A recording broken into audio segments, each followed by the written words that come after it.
নমস্কাৰ। আজি এটা ভিডিঅ' লৈ আছে আপোনালোকলৈ। আচলতে ইংৰাজী ভকেবুলাৰীটো খুব কনফিউজ হৈ যায়।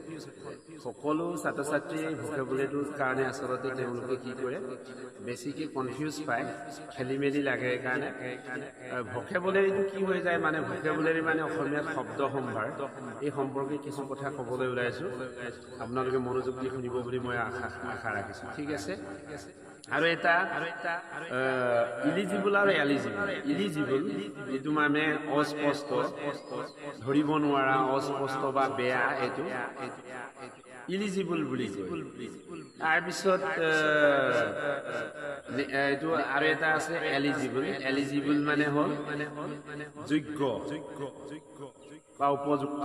এইটো গতিকে আই থকাটো যে I double L E G I B L E, এইটো হ'ল ইলিজিবল মানে অস্পষ্ট বা লেতেৰা। গতিকে he will lose marks for his illegible handwriting, তেনেকুৱাকে হ'ব। আকৌ এলিজিবলটো হ'ব he is eligible for the post, এই পদটোৰ কাৰণে উপযুক্ত বা যোগ্য, এই পদৰ কাৰণে তেওঁ যোগ্য এজন প্ৰাৰ্থী, এইটো ক'ব এলিজিবল। আৰু ইলিজিবলটো হ'ব অস্পষ্ট, লেতেৰা, তেনেকুৱা he will lose mark for his illegible handwriting, তেনেকুৱাকে হ'ব পাৰে। এতিয়া আহিছোঁ এৰিলৈ, বেলেগ এটা দুটা শব্দলৈ, একেই মানে, কিন্তু অলপ মানে নিকটৱৰ্তী শব্দ, মানে সমাৰ্থক বুলিও ধৰিব পাৰি। আচলতে তেনেকুৱা এযোৰ শব্দ লৈ আহিছোঁ। এটা হৈছে ৰিফিউজ মানে আচলতে অগ্ৰাহ্য কৰা বা সমান্তি হোৱা। আকৌ ডিনাই মানে DENY, ডিনাই মানে হ'ল অস্বীকাৰ কৰা। কিবা এটা দুখ জাপি দিছে, তেতিয়াহ'লে এই দুখটো মিছা বুলি কোৱাটো হৈছে ডিনাই। কিন্তু পইচাটো গ্ৰহণ কৰিছে বা কৰিবলৈ ইচ্ছা নাই, তেতিয়াহ'লে ৰিফিউজ হ'ব। এই মানে অস্বীকাৰ কৰাটো হ'ব ডিনাই, আৰু ৰিফিউজ মানে অগ্ৰাহ্য কৰা বা নিজৰ মনৰ পচন্দৰ মতে নিজে ল'বলৈ ইচ্ছা কৰা বা নকৰাৰ ওপৰত ভিত্তি কৰিব। কিন্তু কোনোবা এটা দুখ জাপি দিলে, বেয়া বুলি বা তেনেকুৱা এটা কিবা বস্তু এটা চুৰ কৰিছে বুলি যদি দুখটো জাপি দিয়ে, এই দুখ জাপি দিয়াটো যদি নাই কৰা বুলি কয়, তেতিয়াহ'লে ডিনাই হ'ব। ঠিক তেনেকে এটা বাক্য সাজি লওঁ। ডিনাই মানে অস্বীকাৰ কৰা, আৰু ৰিফিউজ মানে অগ্ৰাহ্য কৰা, মানে গ্ৰহণ কৰিবলৈ অমান্তি হোৱা। গতিকে আমি ডিনাইটো কৰি লওঁ।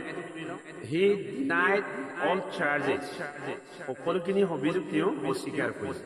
যিমান অভিযোগ দিছিলে, এই অভিযোগখিনি তেওঁ অস্বীকাৰ কৰিছে। হি ডিনাইড অল চাৰ্জেছ, এনেকুৱাকে ক'ব লাগিব। নেক্সটটো হ'ব ৰিফিউজটো ক'লো মই। ৰিফিউজ মানে অমান্তি হোৱা বা অগ্ৰাহ্য কৰা। যেনেকে হি ৰিফিউজ দ্য মানি, তাৰ মানে তেওঁ পইচাটো অগ্ৰাহ্য কৰিলে। মানে কোনোবা পইচা দিছিলে, মানে এইটো লৈ থোৱাচোন, তুমি তোমাৰ দেউতাক দি দিবা, বা মোৰ লগৰ ল'ৰা এজন ইয়ালৈ আহিব, গতিকে তুমি এইটো দি দিবা। তেতিয়াহ'লে তেওঁ যদি অগ্ৰাহ্য কৰে, এইটো ল'ব নোৱাৰো দেই, বা তেওঁ যদি কিবা এটা দৰ দাম কৰি পেলাই যদি কোনোবা যদি তেওঁ এইটোকে লওকচোন বুলি ক'লে, তেতিয়াহ'লে ৰিফিউজ কৰিলে, এইটো মানে অগ্ৰাহ্য কৰিলে, নলওঁ বুলি ক'লে ৰিফিউজ বুলি কয়। ডিনাইটো কিন্তু কোনোবা মিছা অভিযোগ অপবাদ দি পেলাই যদি তেওঁ কিবা দুখ জাপি দিব বিচাৰে, তেতিয়াহ'লে এই দুখটো যদি মিছা বুলি কয়, তেতিয়াহ'লে এই দুখটো অস্বীকাৰ কৰাটো ডিনাই বুলি কয়। ঠিক আছে।